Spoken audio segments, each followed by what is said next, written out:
Hello and welcome to episode 54 of the Monday Night Review. I mean, I'm having a bit of a mare, if I'm honest. Third time's the charm. There's a lot going on in my house at the moment, and I've got noisy boys who have rediscovered the paddling pool and are just having a lovely, screamy, splashy time. And I'm in a room that has lots of doors, and the doors keep flying open and children keep coming in and throwing me off. So, let's hope this time I get through it. A top parenting tip, something I wish I'd known possibly hundreds of pounds of paddling pools earlier. Don't buy a paddling pool. Get a dog paddling pool.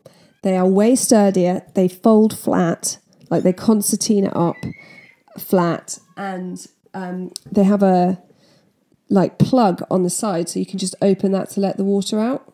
It's absolutely game-changing. So, yeah, I mean, here for all parenting tips on this true crime podcast. Also, I realised that I always feel really guilty if we're talking about murder and things like that. So I'm just going to get better at giving out warnings because I don't want people to be put off or shocked or horrified. And so I thought you might enjoy the story but not like the murdery bits, or enjoy a story and not like some violent bits. So I'm just going to get better at warning you all. So I'm just giving a whole warning for today's episode because we are talking about a horrible man who is a murderer. And we're going to talk about murder. We're going to talk about incest, but not in depth. And really, it's not terrible in terms of murder. It's no Ted Bundy. But, murder is murder and it's fairly horrendous. So that's your warning today because we're going back to America. We're going to Arkansas and we're going to be talking about Ronald Gene Simmons. Dear Bill, Renata and Trey, Loretta may be staying in town on Friday night, so I'll have her mail this. I've been thinking of all you said, Bill, and I know you're right. I don't want to live the rest of my life with Dad. But I'm still trying to figure out how to start. What if I couldn't find a job for some time? You have to remember I've never had a job since I've been married or before that either. I know I have to start somewhere. It would all be so much easier if it was just me, but I have 3 kids also by then. So if you want to do any checking by telephone, go ahead and check and we can talk about it when you come. I've decided if I borrow from Mum that I should have her send it to you. I'm still very confused, but like I said, I do know I don't want to stay with Dad, but don't want him getting more than he deserves. Yet sometimes I feel God is telling me to be more patient. Right now, I'll just say, do some checking, and then it will help me make my decision. I would like for Loretta to move with you after she turns 18. She wants to go to college, and she can get a job too.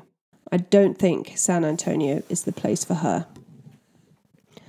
Elgene and Wilma are back together, but they want to try it out and try to come get Barbara. I'm sure enjoying little Barbara. She's a sweet, lovable, polite little girl. She's a good girl and we all love her and enjoy her so much. She always has us laughing. I'm so proud of Trey. The last time he came, Dad wanted to know how come you didn't stay long enough to see him too. Now that Elgene and Wilma are back together, I wish they could move from San Antonio. Barbara needs both her parents. They've been through so much. I hope it works out. I love them both. Wilma wrote me a letter telling me she loves Elgene very much, and she must. She went back to him. I'm sure she's been hurt deeply. I want to see all my children happy. I remembered a lot of what you said, Bill. I'm a prisoner here and the kids too. I know when I get out, I might need help. Dad has had me like a prisoner, that the freedom might be hard for me to take. Yet I know it would be great having my children visit me any time, having a telephone, going shopping if I want, going to church. Every time I think of freedom, I want out as soon as possible. I don't want to put any burden on my children, and I think it's best while or before I get too old. I want out, but it's the beginning. Once I get a job and a place, then I can handle it with the mental support of my children. I can do it. It was hard to talk in front of Elgene. He has been having it so hard and his problems were deeply in my mind. I felt sorry for him. I was so afraid what he might go back and do. You are lucky, Bill. You have a very good wife. She had led you the right way, and that is towards God. She is very pretty too. I've always thanked God for sending you a good wife. I'm thankful for Dennis too. Give my darling Trey a lot of hugs and kisses for me. I love you all very much. Barbara gets bored if I take too long to write, so I hope I made sense in this letter. Hope Loretta can mail this Friday or Saturday on her way home. Love you very much, Mum. P.S. You all looked so nice when you came. Loretta had a great time, Renata. She talked a lot about it. This is the letter written by Rebecca Simmons to her second oldest son, William, in the autumn of 1987. Her letter tells of a plan hatched too late. Some believe the letter is what sealed her fate and that of her family, though there's something way more disturbing that would also be a contributing factor. So let's go back a bit to the beginning of the story. On the 9th of July 1960, Basabe Rebecca Ulibarri, known to her family as Becky, married Ronald Gene Simmons in New Mexico, where they then set up their home. She would have 7 children with him: Ronald Gene Simmons, referred to as L. Gene, Sheila, William, known as Bill, Loretta, Eddie, Marianne, Rebecca, known as Becky. Some of the names in this story are really similar, so to clarify, I'm going to be calling Ronald Gene Simmons, his son Ronald Gene Simmons Jr., L. Gene, Ronald's wife Rebecca, and their youngest daughter Becky. It's also worth noting that the older kids have got married, so L. Gene is with Wilma, and their daughter is Barbara, who's living with her grandparents. Bill is married to Renata, and they have a son who is William Jr., but gets called Trey. And Sheila is married to Dennis McNulty, and they have kids as well, and we'll get into that. Ronald Gene Simmons is born in Chicago in 1940, but he moves to Arkansas with his mother and stepfather. His birth father died of a stroke when Simmons was 2 or 3. The family moved a lot, but I couldn't find much information on Simmons' relationship with his mother and stepfather. Often, if there's been a bad situation, you hear about it. It is a case of no news is often good news in terms of family relationships. But either way, Simmons drops out of school when he's 17 and joins the Navy. His first stationing is at a naval base in Washington, and it's here that he meets Rebecca, his future wife. He stays in the Navy for around 6 years and leaves in 1963. And then about 3 years later, in 65 or 66, he joins the Air Force. So during his 20-year military career, Simmons is awarded a Bronze Star Medal, the Republic of Vietnam Gallantry Cross for his service as an airman, and the Air Force Ribbon for excellent marksmanship. He retires from military service in November 1979 at the age of 39. Pretty early on in their marriage, Simmons would turn out to be incredibly controlling, and it was really when they started having children that problems started. He cut his young wife off from her family and friends. I think it was probably done incrementally, and when the children grew up, they were under really strict control as well. They're not allowed to go to school or church events. They're not allowed to have sleepovers with friends or have friends to sleep over at their house. Those friends that did go to their house said it was kind of a normal, fine, happy home when Simmons was out, but it was really horrible when he was home, and they kind of wanted to leave as soon as he got back. Rebecca would be walking on eggshells trying to keep all the kids quiet, and a friend of Loretta's said he had a beer in his hand all the time. He had one little room he would stay in all the time. It was dark and seemed spooky, and it stunk. Now, he never seems to be overly violent with his children. He beats Rebecca a lot, though, and only seems to hit his kids if they try to stop him attacking his mother. It's really interesting that when Elgene splits up with Wilma, they want their kid to live with their grandparents, which makes me think that the abuse on the children can't necessarily have been that bad, or whether whether it had escalated since Elgene moved out, or whether Wilma wasn't so aware of it. We don't know the ins and outs of Wilma and Elgene's relationship because there's not a lot of information on that. But I would have thought if he was incredibly abusive to the children, you wouldn't then want to send your child to live with him. So there is abuse in every part of the family. There's no telephone wherever they lived. Sometimes there would be a telephone present, but there would be no line into the house. The kids weren't allowed to play outside with other kids and often had to do manual labour for their father. And it's much more than just mowing the lawn for pocket money. But again, we'll get into that a bit later.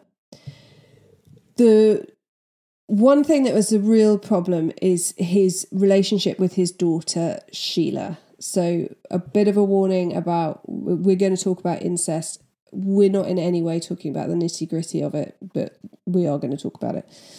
So when she's a young teen, quite a few people, I think, realise that her goodbye kiss to her father is not that suitable for a father and daughter. And eventually a very tearful 15-year-old Sheila would go to the school counsellor and confess that her father was raping her, and she is visibly pregnant at the time. Now, I've read a hell of a lot into this case, and one thing that has consistently bothered me throughout is the line, she goes to her school counsellor and confesses to an incestuous relationship with her father, which makes it sound consensual, and it's very much written in a way that it's on her. She confesses to an incestuous relationship with her father. It makes it sound, almost Lolita-esque, I guess. So I just wanted to be clear that he's been raping her. Let's not beat around the bush. So after she becomes pregnant, Simmons' physical abuse of his wife and control over his family just completely goes off the scale. They basically, we'll talk about it. In April 1981, Simmons is being investigated by the Cloudcroft, New Mexico Department of Human Services for allegations that he is the father of Sheila's child.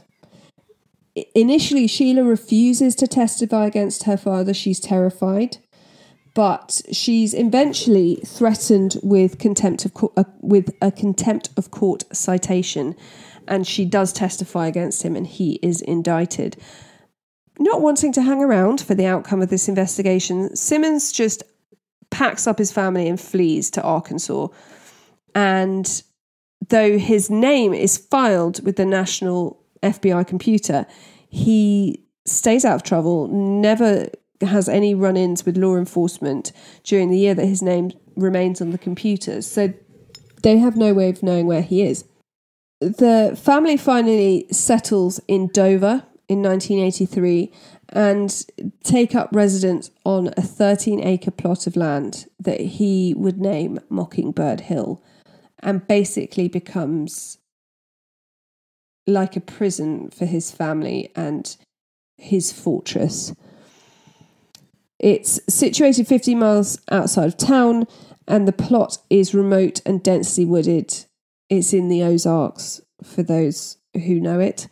And the house is at the end of a rutted red clay drive with several large no trespassing signs on it. And the road leading to the home is really badly rutted. And again, it's red clay, so it becomes almost impassable when wet or slick with snow and ice. And in some cases, it is impassable, so they're then stuck there. The yard area is kept mowed by the children, but it's also covered in piles of junk that Simmons claims is building materials. He also has loads of rusting cars up on blocks in various states of demolition, and these are often filled with rubbish and soiled clothing. Then around the house and his yard, he makes his family build a privacy fence out of breeze blocks and barbed wire, which in some places is 10 foot high. Their home was 2 old-fashioned mobile homes stuck together to make one larger structure. No phone line. As usual, this house has no phone line. It also has no proper indoor plumbing. The family use an outhouse, the cesspit, which they have to dig themselves. And actually, the family is so large, they have 2 outhouses, so they dig 2 cesspits. Simmons maintains sole control over the family's mailbox, so they have no phone, and I believe they have a phone on the wall, but he never puts the line in, obviously, and any mail has to go through him. So he mails all family letters, and he would open them, read them, censor them, and sometimes just bin them all together. So after what we're going to talk about, Rebecca's family would say that sometimes they would receive letters from her and he would literally have just blacked out bits. So Simmons, having retired from military service at the age of 39, just works a string of low-paid jobs. He often falls out with people. He's not a very nice person to work with, and quite often has to leave because he's continuously making inappropriate sexual advances on his female colleagues. He goes to work at a Sinclair mini-mart for approximately a year and a half, and then he quits on December the 18th, 1987. Now, it's all going to get a bit murdery, so you may want to skip ahead a bit if you need to. That's totally fine. On the 22nd of December, 1987, Simmons goes to Walmart and buys a gun. America, what are you doing? He then goes home, beats and bludgeons his wife and shoots Rebecca, and then does the same to his eldest son, Elgene, who is visiting at the time.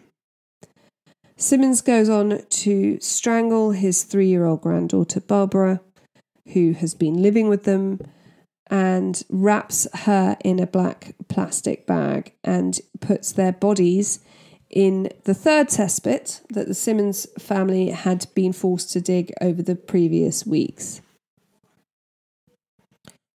The Dover school bus then drops his 4 school-aged children home, where they are hoping, looking forward to starting their Christmas break.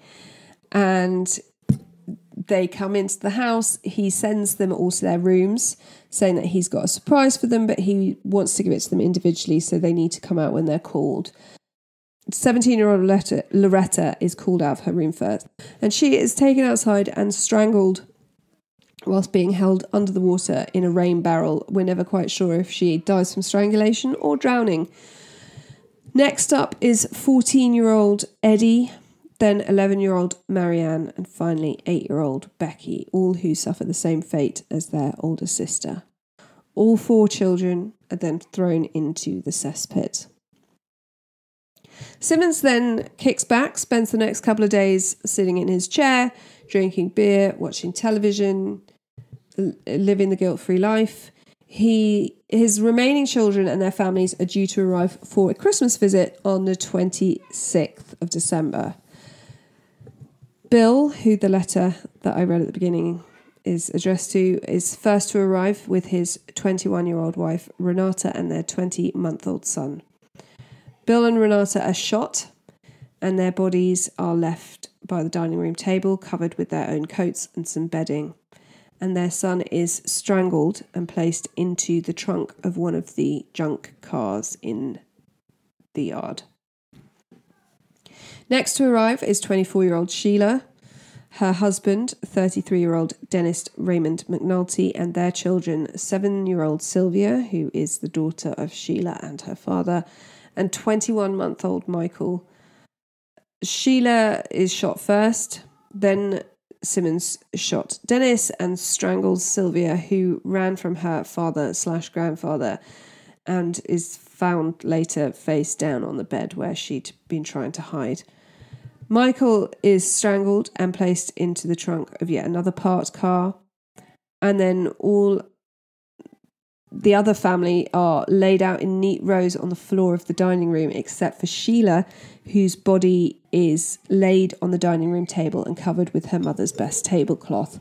Now, some of the bodies, I believe it's only the ones that are outside, are soaked in kerosene because Simmons believes that this will stop the smell coming out of the ground and attracting animals.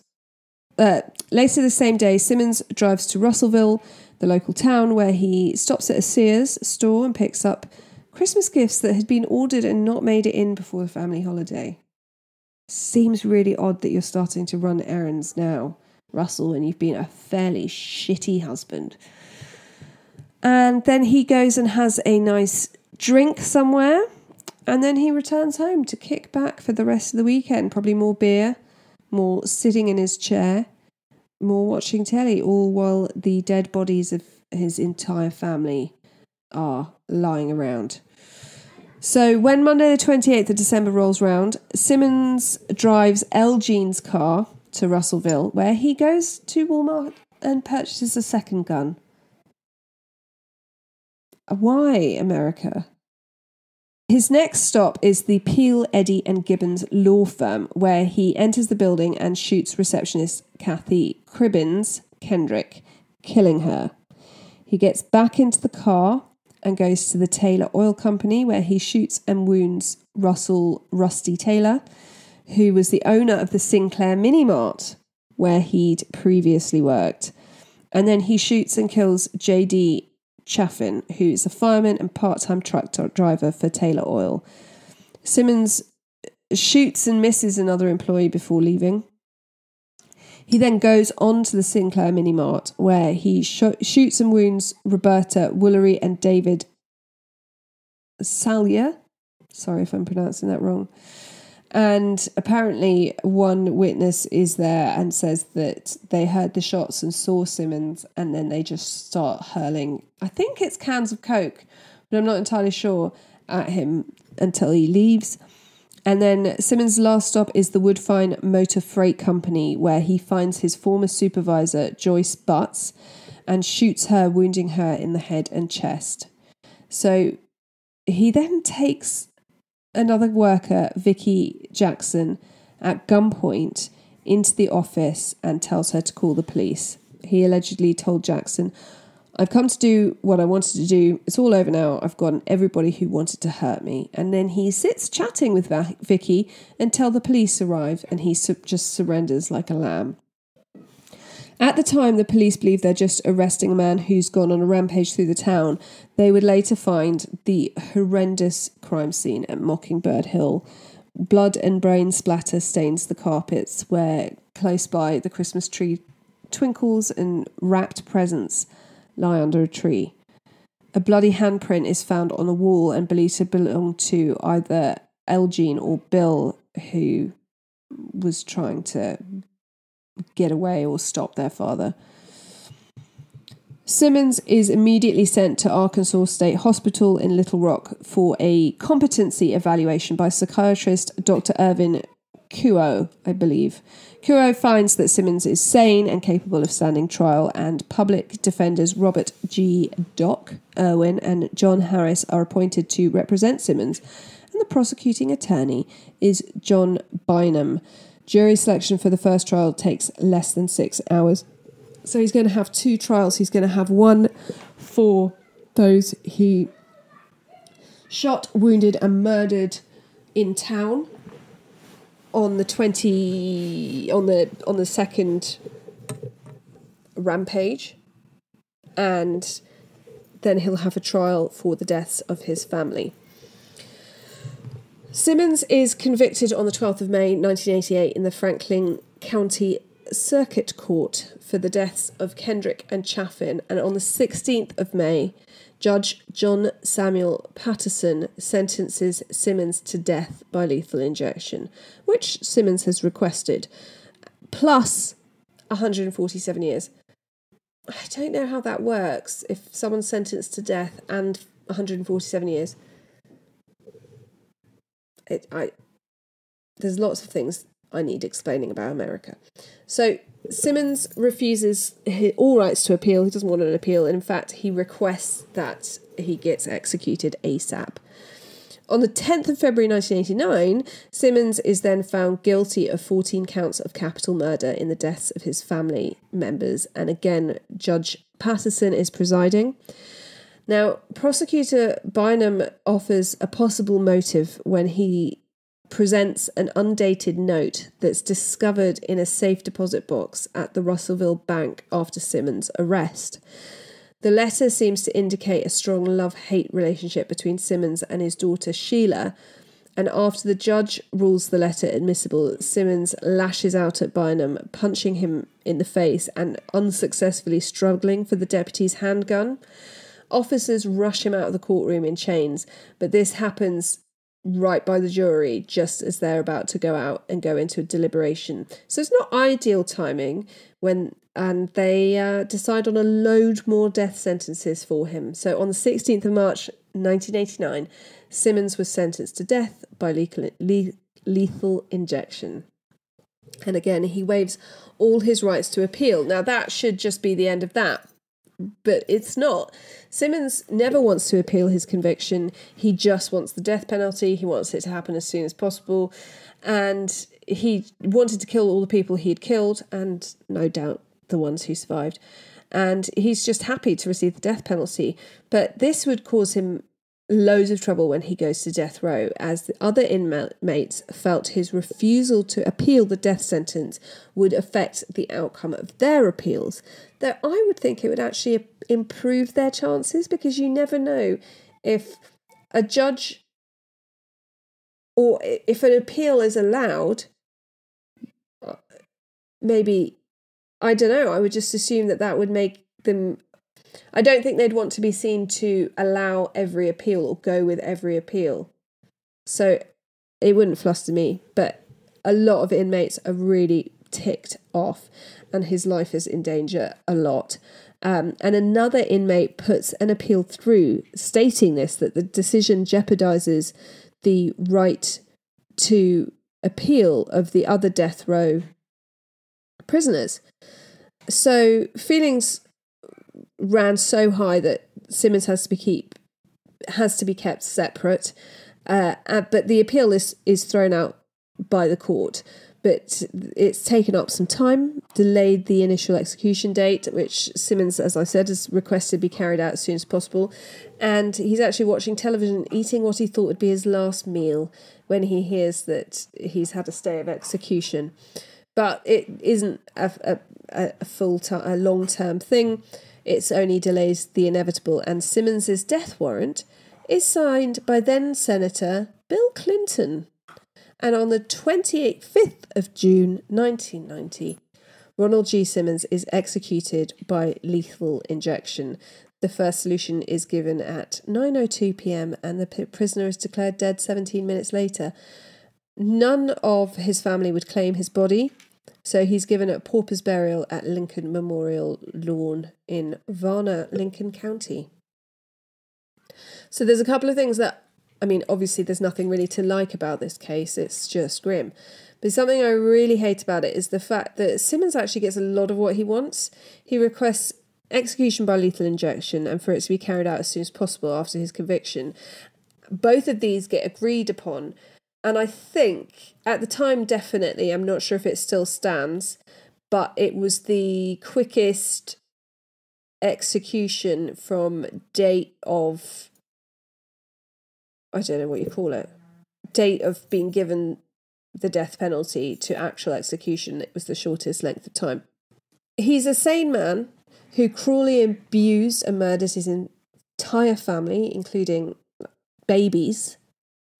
And I sort of feel like if he requested lethal injection, I would have gone with the other option.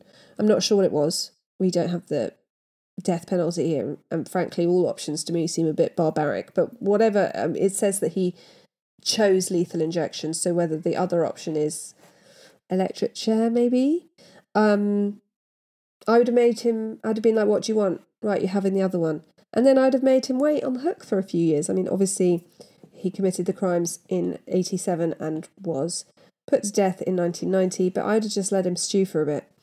But maybe this is just another reason why I would be a terrible person to have in the legal system. What is really awful, though, is just how so many abused children were able to slip through the net. How can a man who is under investigation for raping and impregnating his own daughter, he's just able to pack up, move his entire family out of state? The child is sent home to live with him. You know, all this is going on, and as far as we know, Sheila is still living at home. How children who suffered such a controlling and horrible home environment were... Oh my God, my kids are so loud. How children who suffered such a controlling and horrible home environment were never investigated by the schools they attended. No one from the church made any effort to help them. By all accounts, the kids are always clean, neatly dressed, on time for school, ready for the school bus, have a near perfect attendance record. But people knew the state of their house, they knew where they lived, they knew what the yard looked like. Those children who'd been to visit would be able to tell what the conditions were like inside, what the conditions were like when Simmons was home, how the family behaved. It's also well known that he would beat Rebecca. She was sometimes allowed to attend church, and sometimes she would attend church with visible bruises. And those who'd worked with him knew that he would be strange and sort of persistent, making sexual advances to female colleagues. His family is the epitome of everything social service workers and school counsellors and all of that are trained to spot. And his reclusive and bizarre lifestyle is something you'd hope that would have drawn scrutiny of the family, of people in the area. The town is 1.8 miles in size with only 1,329 people, 529 households, 372 families, and yet no one does anything. When teachers at the children's school were interviewed afterwards, they didn't have much to say except the children were always clean. They sort of flew under the radar. There's no record of disciplinary action and near perfect attendance. But surely kids who are abused and terrified and unhappy are often those who go onto the radar. They are quiet. They're scared to be loud. They're scared to be naughty. It's heartbreaking, the level of torment that this family suffered. People seem to be fascinated as to why Simmons turned on his family, and according to Rebecca's family, he seemed like a perfectly normal serviceman when they met and married, and they all thought that he would be a very good husband. We know that he served in Vietnam, and whether something happened there that made him the awful man he became, or whether he shot out the womb that way. I think looking for a logical explanation is unnecessary. I think he's a narcissistic arsehole who felt wronged by the world and felt like everyone deserved what they got. After hearing about Richard Ramirez's cousin and his tales at Vietnam, it makes me wonder how those who had a predisposition for violence and abuse could have triggered by something as horrendous as the Vietnam War. So it's believed that Rebecca had tried to leave Simmons before, but had always returned. And it's really easy to understand the difficulty he faced. I'm sure lots of people were like, oh, she should have left him. What a horrible man. But she married when she was 18 and cared for children and grandchildren all her life and was kept prisoner by her husband. It would be incredibly difficult for her to find a job. She would have 4 children with her, possibly 5 if she took her granddaughter Barbara. if Barbara didn't go and live with her mother and father. And it must have been a terrifying situation. So the letters to Sheila, and possibly from Sheila, are a bit of a grey area. We don't know what was found in the strongbox, whether it was a letter that Sheila had put there in case something happened, or whether he had put the letters there. That's unclear. But there is a letter from Simmons to his daughter that reads, "You have destroyed me and you've destroyed my trust in you. I'll see you in hell." And when this was discovered, some people believed that this was the motive for the killings. He obviously was obsessed with his daughter. She is the one that is laid out on the dining room table and covered with the best tablecloth. But I mean, I think he was just an awful human being who one day decided to off everyone who he perceived to have wronged him and held him back in life. And whether he felt like everything was slipping away, he hated his work, his wife was thinking about leaving him. Some say that he must have seen the letter from Rebecca to Bill. But I believe that if he had, he just wouldn't have sent it. We know that he censored the mail and he threw out letters if he didn't want them to be sent. So I kind of feel like maybe that's... I don't know. I think it's probably a culmination of factors. He felt like he was losing control of his family and bad things were going to happen. What's another thing that's worth remarking on is that it's usual for someone who's annihilated their family in this way to commit suicide after the initial act of violence. And we know that Simmons is fine with the death penalty and he seems unflustered by death when the time came. There's no mention of him being at all concerned about his sentence being carried out. It just seems odd to me that he just didn't do it himself at the time. He killed all these people. He had guns. He was doing it for his own reason. He wasn't just mindlessly killing people. So it just seems really odd to me that he wasn't like, right, I'm done. He was such a control freak. His entire family was controlled by him. He was, really angry that people wanted him to appeal. He didn't want to appeal. He